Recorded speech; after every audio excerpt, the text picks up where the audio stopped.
bo'lgandachi faqat ro'molidan ayolda erkak bo'lib bo'lgan.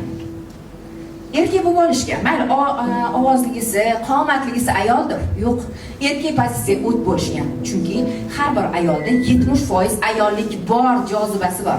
30% erkaklik bor. Yo'q, ular 50-50 bo'lib qolgan. Nima qilib erim topmaganiga topaman deb, qilaman deb.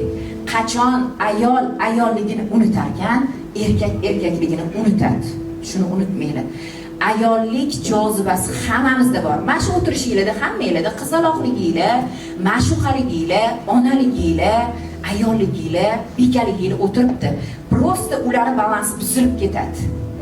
Siz Alloh shunaqa yaratgan fikringizda to'g'rilab olmaysizlar-da. Turmush o'rtog'ingiz bilan o'tirgan vaqtingizda siz erkalaringiz keladi, gaplashgingiz keladi, kulasiz, xandon otasiz, nozingiz bo'ladi. O'sha yerda farzandingiz bo'lsa, siz o'sha yerda ikkita pozitsiyadasiz. Ham onasiz, ham ayolsiz. Shuni uddalab olsanglar, nega qolganini uddalamaysizlar deyman.